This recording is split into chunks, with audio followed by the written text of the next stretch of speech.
चलिए 913 में से 286 को घटाते हैं। और पहले मैं थोड़ा अलग तरीका इस्तेमाल करूंगी इसे करने के लिए, जिसमें कि मैंने इन दोनों नंबर्स को, इन दोनों संख्याओं को पहले विस्तार कर लिया है और फिर घटाया है।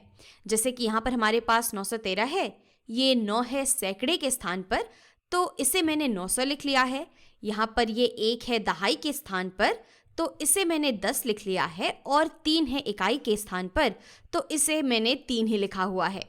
इसी तरीके से 286 को यहाँ 2 सैकड़े के स्थान पर है, तो इसे मैंने 200 लिख लिया है।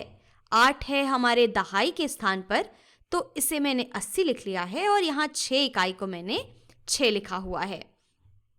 तो चलिए इकाई वाले स्थान से शुरू करके घटाने की कोशिश करते हैं यहाँ इस संख्या को इस ऊपर वाली संख्या में से। तो जैसे ही हम इकाई वाले स्थान पर पहुंचेंगे, हमें तुरंत एक समस्या दिख रही है। यहाँ पर हमें 6 को घटाना है 3 में से, यानी कि एक बड़ी संख्या को घटाना है एक छोटी संख्या में से। तो भला ये कैसे हो सकता है? और अगर आप थोड़ा सा दहाई की तरफ बढ़े तो यहाँ पर भी यही बात है। हमें 10 में से 80 को घटाना है। भला हम 10 में से 80 कैसे घटा सकते हैं? तो आपको अंदाजा लग रहा होगा कि हमें कुछ ऐसा करना होगा कि हम दोबारा से समूह बना सके इन संख्याओं में। यानी कि हम कुछ ऐसा करें कि हम एक स्थान से मान निकालकर दूसरे स्थान को मान दे सकें, और इसी को हम उधार लेना या फिर बोरो करना भी कहते हैं। तो जैसे कि अगर आप यहाँ इस इकाई वाले स्थान को देखें, तो अगर मुझे इस इकाई वाले स्थान में मैं अगर कहीं से उधार ले पाऊं कि मेरा ये जो इकाई वाला स्थान है इसका मान बड़ा हो जाए 6 से, तो मेरा काम तो चल जाएगा। तो इसके लिए हम इसके ठीक बगल वाले स्थान को देखते हैं। यहाँ पर ठीक बगल में मेरे पास 10 यानी कि 1 दहाई है।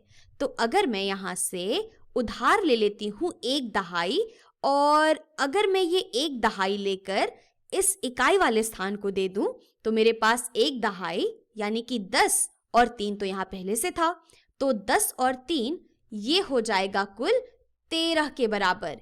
यानी कि इकाई वाले स्थान पर मेरे पास आ गया 13, और अब मुझे 13 में से 6 को घटाना है, जो कि हमें करना आता ही है। हाँ, इस बात का ध्यान दीजिएगा कि हमने इस दहाई वाले स्थान से 1 दहाई उठाकर इस इकाई वाले स्थान पे दे दी है, और अब हमारे पास यहाँ पर एक भी दहाई नहीं बची है। यानी कि हमारे पास है यहाँ पर अब 0 दहाई। तो ध्यान दीजिएगा कि हमने यहाँ पर बस फिर से समूह बना दिया है। 900 धन 0 धन 13 ये अभी भी 913 के ही बराबर होता है। यहाँ पर हमने इस संख्या का मान बिल्कुल भी नहीं बदला है, बस हमने फिर से समूह बना दिया है। तो हमारी इकाई वाले स्थान की समस्या तो सुलझ गई है। चलिए इसे अब पूरा ही सुलझा लेते हैं। हमें 13 में से 6 को घटाना है। तो 13 में से 6 घटाने पे हमारे पास बचता है 7, यानी इकाई वाले स्थान पे हमारे पास आ गया 7। चलिए बढ़ते हैं दहाई की ओर। तो अब दहाई में हमें 0 में से 80 घटाना है। अब इसके लिए क्या करेंगे? फिर से वही काम करते हैं। अब हम उधार ले लेते हैं अपने सैकड़े वाले स्थान पे से। तो यहाँ सैकड़े के स्थान पे हमारे पास है 900। तो अगर मैं 1 सैकड़ा उधार लेकर दहाई को दे दूं तो क्या होगा? तो 1 सैकड़ा उधार लेने का मतलब है कि यहाँ जो हमारे पास 9 सैकड़े थे, इसमें से हम 1 सैकड़ा कम कर दे रहे हैं, और 9 में से 1 सैकड़ा कम करने पे हमारे पास कुल 8 सैकड़े बचेंगे यहाँ सैकड़े वाले स्थान पे। और यहाँ पर 1 सैकड़ा जो हम यहाँ दहाई वाले स्थान को दे रहे हैं, वो यहाँ हम इस तरीके से लिख सकते हैं। ध्यान दीजिएगा कि अभी भी हमारी जो संख्या है वो 800 धन 100 धन 13, 800 और 100 मिलके होते हैं 900, और 13 होता है 913। तो संख्या में हमने कोई भी बदलाव नहीं किया है। हमने बस यहाँ इसे फिर से समूह में बना दिया है कुछ इस तरीके से कि हमें आसानी हो जाए घटाने में। तो चलिए अब देखते हैं इस दहाई वाले स्थान को। यहाँ पर हमारे पास है 1 सैकड़ा यानी कि 10 दहाइयाँ। आखिर 100 10 दहाइयों के ही तो बराबर होता है, और 10 दहाई में से हमें घटाना है 8 दहाई यानी कि 80 को। तो 100 में से 80 घटाने पे हमारे पास बचता है 20 यानी कि 2 दहाई। तो अब बात करते हैं इस आखिरी स्थान की। यहाँ पर हमें घटाना है 800 में से 200। तो ये तो हमें पता है, 800 में से 200 घटाने पर हमारे पास बचेगा 600, यानी कि सैकड़े के स्थान पर हमारे पास हैं 6 सैकड़े। यानी कि हम कह सकते हैं कि अगर हम इस ऊपर वाली संख्या में से इस नीचे वाली संख्या को घटा दे तो हमारे पास बचेगा 600 धन 20 धन 7, यानी कि 627 बचेंगे। तो चलिए अब ठीक यही चीज यहाँ कर लेते हैं। यहाँ हमें घटाना है 3 में से 6 को, जो कि थोड़ा मुश्किल है, तो हम उधार ले लेंगे अपने दहाई वाले स्थान से।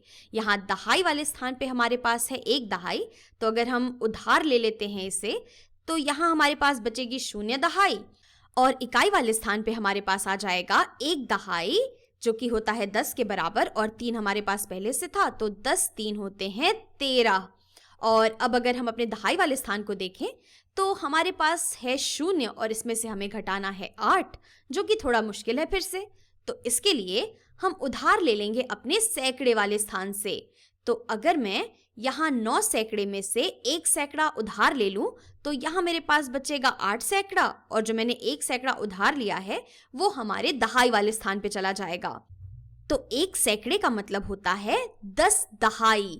अगर आप यहाँ पर 8 सैकड़े, 10 दहाई और 13 को जोड़ दें तो आपको 913 ही मिलेगा। यानी कि हमने बस इस संख्या को इधर उधर करके फिर से समूह बना लिया है। हमारी संख्या बिल्कुल वही है अभी भी। तो चलिए अब घटा लेते हैं। अब ये तो काफी सीधा सा सवाल हो गया है। 13 में से 6 घटाने पे बचता है हमारे पास 7, 10 में से 8 घटाने पे हमारे पास बचता है 2, और 8 में से 2 घटाने पे हमारे पास बचता है 6। यानी कि 913 में से 286 घटाने पे हमारे पास बचता है 627। और आप देख सकते हैं कि इन दोनों तरीकों से हमें बिल्कुल एक ही चीज मिल रही है।